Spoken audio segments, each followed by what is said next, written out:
घर का बंटवारा। अरे विनोद, तूने हलवाई को सारा सामान तो दे दिया है ना? अक्षय की शादी में कोई कमी नहीं रहनी चाहिए।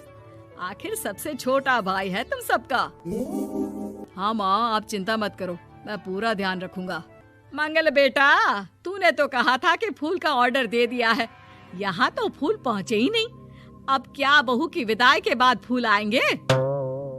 माँ, मैंने अभी बात की है फूल वाले से, वो रास्ते में ही है। आप किशोर भैया से क्यों नहीं कहती कुछ करने को? किशोर पहले ही मेरे बताए काम कर रहा है। पास के सभी रिश्तेदारों और मोहल्ले वालों को कार्ड वही तो देकर आया था। रिसेप्शन के लिए हॉल भी उसी ने बुक किया था। टेंट कुर्सी वालों को भी तो वही देख रहा है। पर कई मोहल्ले वाले तो हमारे भरे पूरे परिवार से जलते भी है, उन्हें बुलाने की क्या जरूरत थी? बेटा, शादी ब्याह में तो बुलाना ही पड़ता है, नहीं तो लोग क्या कहेंगे। दादी दादी देखो ना, हलवाई अंकल हमें लड्डू नहीं दे रहे, आप इनको डांटो ना।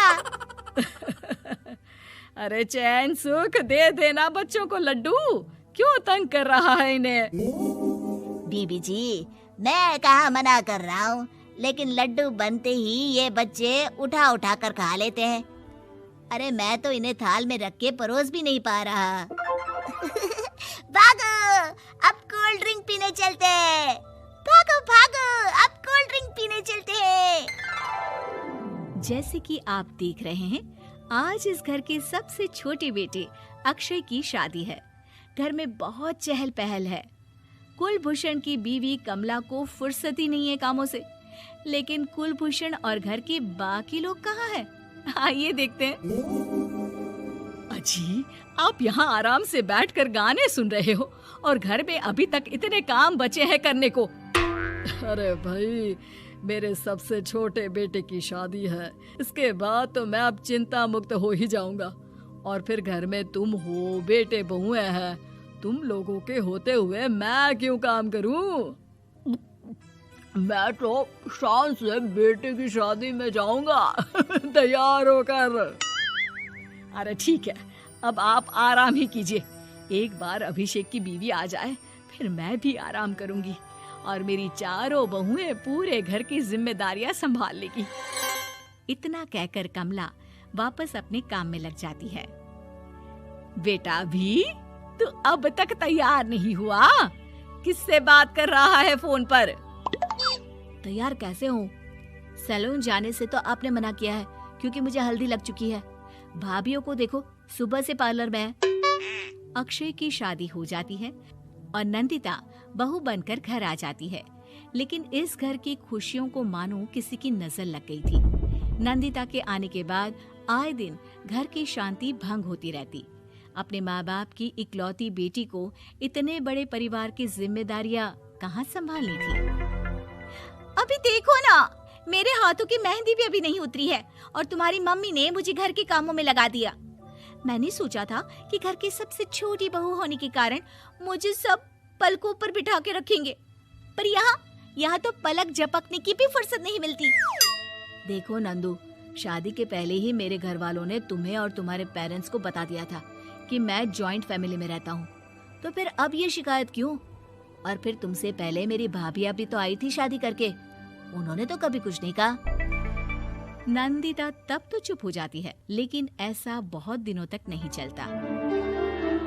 अरे नंदिता, माँ बाबूजी की दवाई का टाइम हो गया है, उन्हें दवाई दिलाओ और उसके बाद सबके लिए नाश्ता बना देना। पर भाभी, मैं तो अभी अपना फेवरेट सीरियल देख रही हूँ।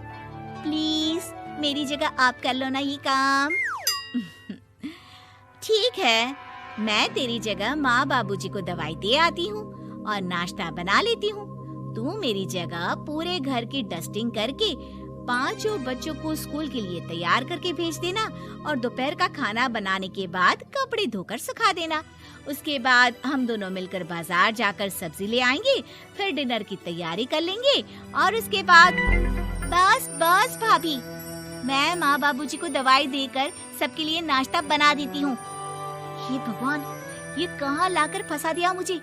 मेरे घर में तो गिनती की 8 रोटियाँ और 2 सब्जी बनती थी और नाश्ता निपट जाता था, यहाँ तो रोटियों का ढेर और सब्जियाँ बड़े बड़े पतीलों में बनानी पड़ती है।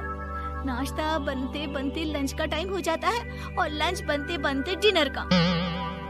अभी मुझ में तुम्हारे पूरे परिवार का नखरा उठाने की और ताकत नहीं बची। मैं ऐसे नहीं रह सकती। अरे तो क्या चाहती हो तुम? मुझे अलग रहना है बस। तो ठीक है, हम कल ही शिफ्ट हो जाएंगे किराए के घर में। इतना बड़ा घर होते हुए हम किराए पे क्यों रहेंगे? ना जी ना, घर में ही दीवार खड़ी करो अपने हिस्से के आगे। घर के साथ साथ घर की खुशियों में भी दीवार खींच जाती है। ऐसे ही कई महीने बीत जाते हैं और नंदिता माँ बन जाती है। बच्चे के आने से अभिषेक के कंधों पर खर्चों का बोझ आ पड़ता है।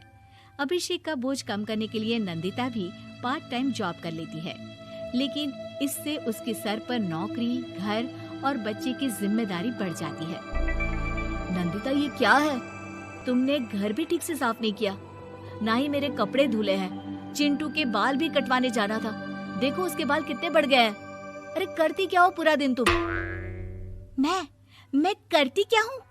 तुम्हारा नाश्ता और लंच बनाने के बाद चिंटू को डे केयर सेंटर पर छोड़ कर आती हूँ, फिर खुद ऑफिस जाती हूँ। पूरा दिन काम करके आने के बाद बिना आराम किए बाजार से सब्जियाँ लेकर आती हूँ, घर आकर खाना बनाती हूँ, चिंटू को देखती हूँ और क्या करूँ मैं? तो किसने कहा था अपने सर पर इतने काम लेने को? मत जाओ ऑफिस। ऑफिस जाए बिना घर के खर्चे कहाँ से पूरे होंगे? चिंटू की डे केयर का खर्च, उसके लिए बेबी फूड का खर्च, प्रेस वाले का खर्च, ये सब तुम्हारी सैलरी से होता नहीं है।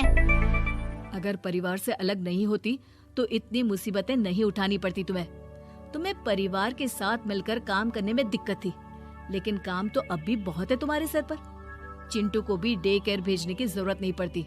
उसको गोद में खिलाने के लिए दादा दादी और घर के सभी बड़े होते। उसके साथ खेलने के लिए उसके भाई बहन भी होते।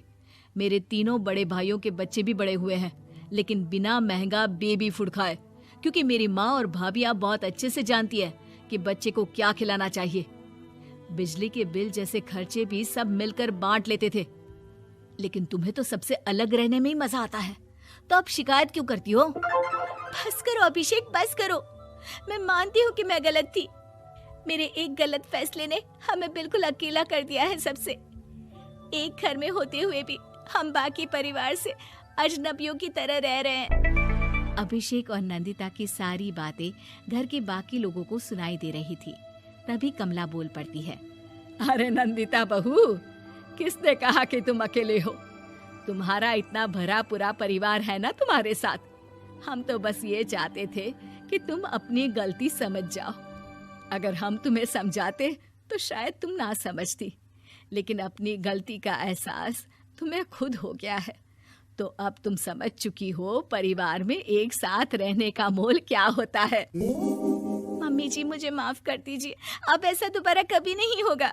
अरे माफी बाद में, पहले मेरा पोता जरा मेरी गोद में तो दे, और तू जाकर सबके लिए चाय बना ला।